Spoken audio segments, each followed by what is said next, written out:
கூடைக்குள்ள வச்ச விளக்கு மாதிரி இல்லாமல் குன்றில் மேல் இட்ட விளக்கு போலதான் நம்ம இன்னைக்கு பிரகாசமா இருக்கணும்னு சொல்லி நம்மளை படைச்ச இறைவனும் சரி, நம்மளை வளர்த்த பெற்றோரும் சரி, நம்மளை கற்றுக் கொடுக்கிற ஆசிரியர்களும் சரி, அப்படி மேல அப்படியே அழகா ட்ரீட் பண்ணி மேல கொண்டு வந்துட்டே இருப்பாங்க இல்லையா?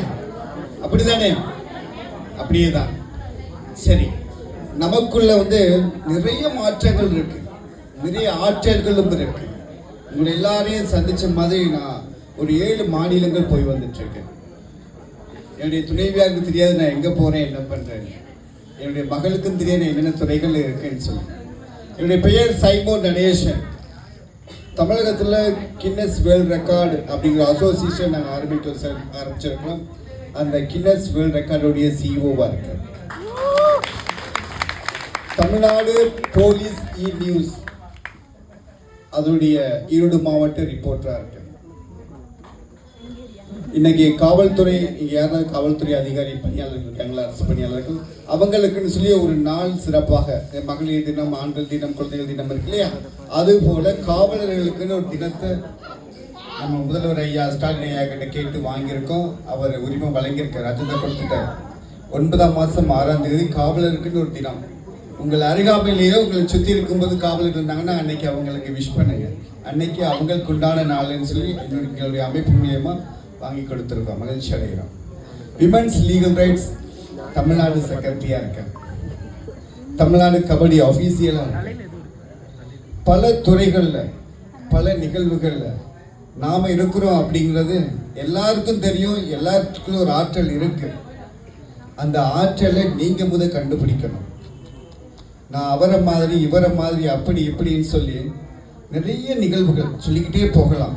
ஏபிஜே அப்துல் கலாம் ஐயா கூட ரொம்ப நெருக்கமாக இருக்கணும், பார்க்கணும், பழகணும், பேசணும் இஷ்டம் இருந்தேன்.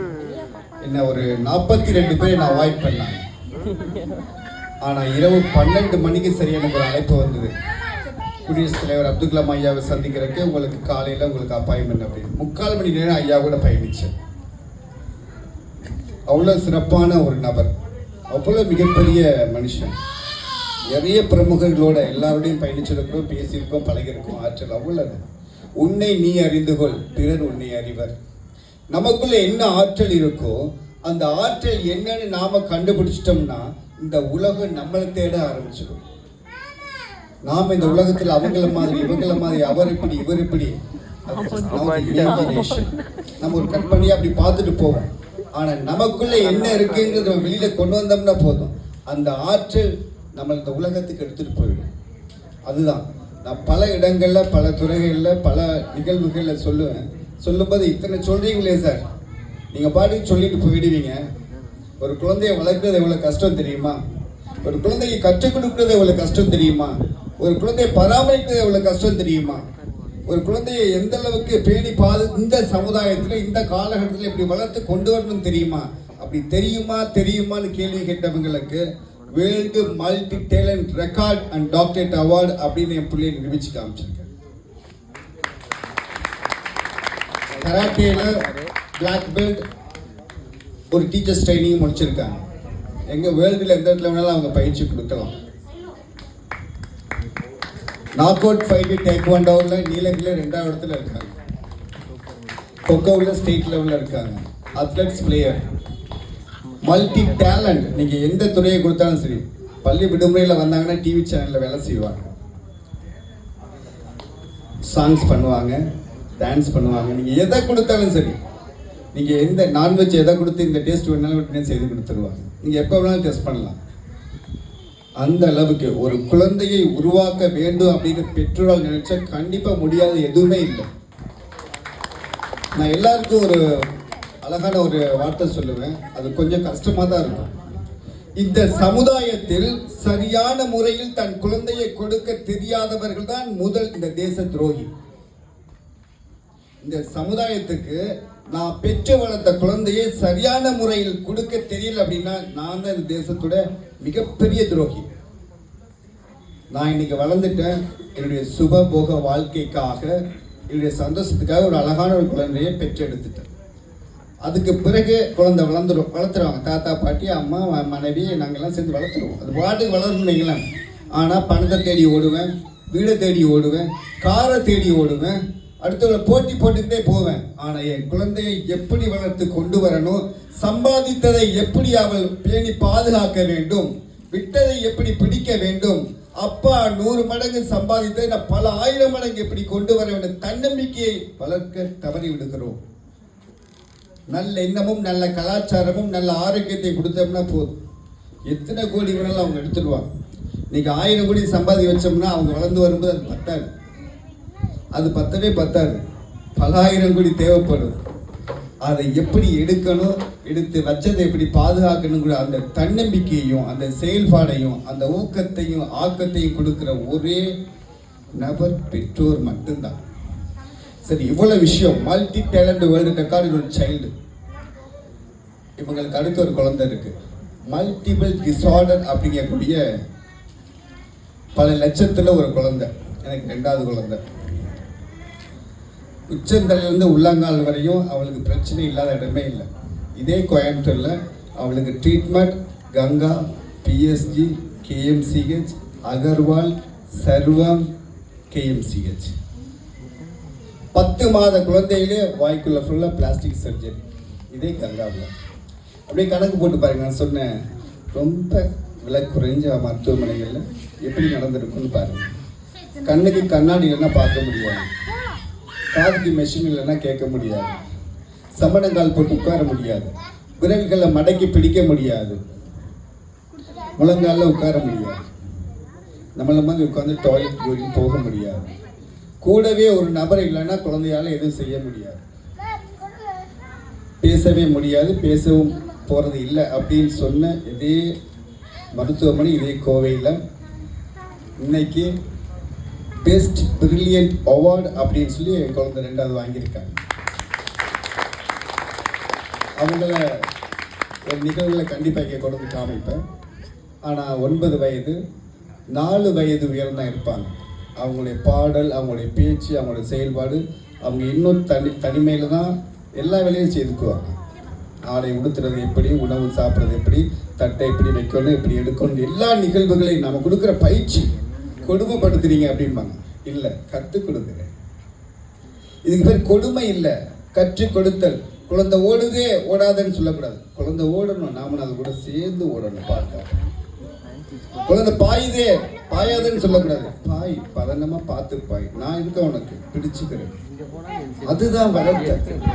நம்ம வளர்த்துட்டோம், என் பொண்ணுக்கு சொத்து சேர்த்துட்டோம். நீ சேர்த்து என்ன பண்ண போறோம்? அதெல்லாம் சேர்த்து வச்சுட்டு அந்த குழந்தை என்ன பண்ண போகுது? அது எப்படி பாதுகாக்கிறதுன்னு தெரியல, எப்படி வளர்றதுன்னு தெரியல, எப்படி வாழ போறேன்னு தெரியல. தன்னம்பிக்கையை செயல்பாடுகளையும் கொடுத்தா இப்போது மிகப்பெரிய ஆற்றல். மல்டிபிள் டிசார்டர், எல்லா பிரச்சனையும் நிறைந்த ஒரு குழந்தை, எல்லா திறனும் நிறைஞ்ச ஒரு குழந்தை. கடவுள் முதல்ல கொடுத்தாரு எல்லா திறனோட. உன் கொட்டத்தை அடக்குறேன், அடுத்த ஒரு குழந்தைய கொடுக்குறேன், நீ அதுக்கு என்ன செய்கிற, உன் செயல்பாடு என்ன, உன் சிந்தனை என்ன, உன் ஆற்றல் என்ன, நான் உன்னை டெஸ்ட் பண்ணுறேன் அப்படின்னாரு. அதுலேயும் என்னால் முடியும். ஏன்னா நீர் என்னை தேர்ந்தெடுத்து இந்த பூமியில் என்னை பிறக்க வச்சிருக்கிறீங்க. அதுக்காக நான் வாழ்ந்து காட்டுறேன்.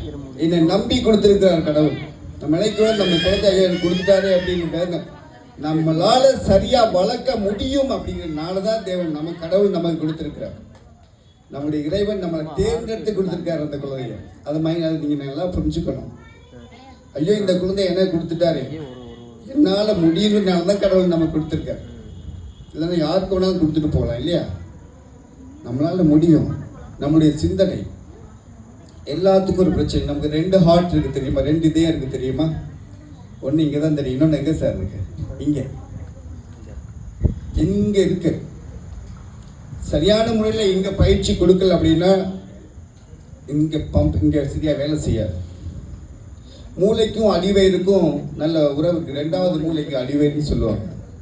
மருத்துவம் சார்ந்த உறவாளர்களுக்கும் உடல் பயிற்சி ஆசிரியர்களுக்கும் நல்லா தெரியும். நீங்கள் ஏதாவது ஒன்று பதட்டப்பட்டீங்கன்னா அடிவயிறு கலக்க ஆரம்பிச்சிடும். அதான் சொல்லுவாங்க, மடியில் கனமும் இல்லை, மனதில் பயமும் இல்லை அப்படின்னு. ஏன் இங்கே மூளைக்கும் இதுக்கு சிந்தனைக்கும் ஆற்றல் இருக்குது. ஒவ்வொரு உறுப்புகளுக்கும் 2வது ஒரு செயல்பாடு இருந்துக்கிட்டே இருக்கும். நாம் சரியானதை நினைச்சோம் அப்படின்னம்னா நிச்சயமாக மிகப்பெரிய ஆற்றல். நீங்கள் நல்ல சிந்தனையோட, நல்ல சிரிப்போட, நல்ல பகிர்தலோட, நல்ல முதியோர்கள், நல்ல பெரியவங்க சின்னவங்கன்னு பார்க்காம வாய் விட்டு தாராளமாக பேசுங்க. உங்களுடைய கஷ்டங்களை பகிர்ந்துக்குங்க நம்பிக்கையானவங்களுடன். அதுக்காக எல்லாரையும் பகிர்ந்துடக்கூடாது.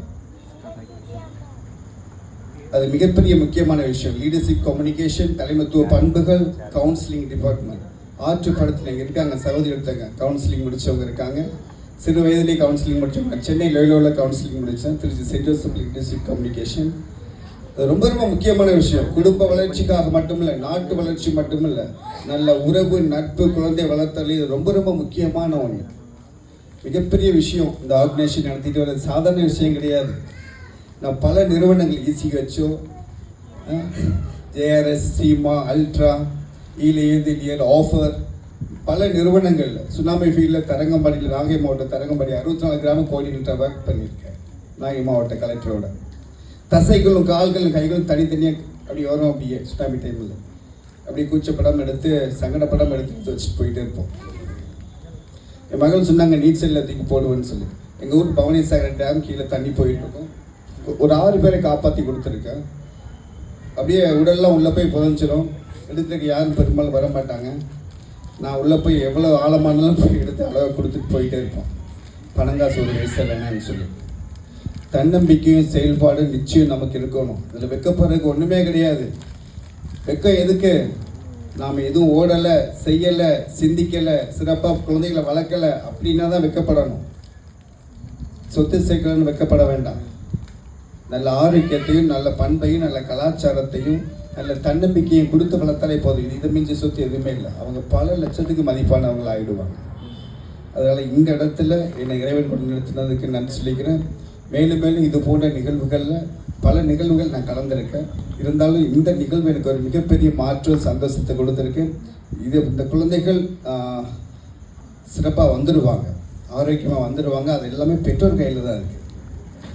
மருத்துவர் எல்லா விஷயங்களுக்கும் பெற்றோர் கையில் தான். நீங்கள் எந்த அளவுக்கு கொண்டு வந்து வரீங்களோ அந்த அளவுக்கு மிகப்பெரிய ஆற்றலாக குழந்தைகளை கொண்டு வர முடியும். உங்களுக்குள்ள அந்த பாசிட்டிவ் வைப்ரேஷன் நல்ல முடியும் அப்படிங்கிற தன்னம்பிக்கை தான். தாய் பால் கொடுக்கும் பொழுது, தாய்ப்பால் கொடுக்கும்போது, தாய்ப்பாலுக்கு நிகரான தேங்காய் பால் உணவுல மிகப்பெரிய முக்கியத்துவமான ஒன்று. நம்ம தமிழகம் முழுவதுமே மறந்த ஒன்று. தாய்ப்பாலுக்கு நிகரான தேங்காய் பால். ஜப்பான் நாட்டில் தெரிஞ்சுட்டு அவன் சொல்லிட்டு இருக்கான் ஆராய்ச்சி பண்ணி. தேங்காய் பால் தாய்ப்பாலுக்கு நிகரானதுப்பா, எந்த கலப்படமும் இல்லை. அழகா அதில் குழந்தைகளுக்கு நிறைய விஷயங்கள் இருக்குது, கொடுங்க. பனை மரத்தில் கிடைக்கக்கூடிய அந்த பனங்கிழங்கு நார் சத்து அதிகமானது, அதெல்லாம் மறந்துட்டாங்க. நொங்கு அதெல்லாம் எல்லாத்தையும் மறந்துடுறாங்க. உணவே மருந்து. நம்ம நிறைய விஷயம் இருக்குது. நீங்கள் உணவே மருந்து, அது இல்லாத எதுவுமே இல்லை. குப்பை கீரைன்னு சொல்கிறோம்ல, 3 நாடுகள் தடை செஞ்சுருக்க அந்த கீரை எடுக்கக்கூடாதுன்னு. ஏன்னா அது மருத்துவ குணம் வாய்ந்தது, ஆராய்ச்சிக்காக வச்சுருக்கான்.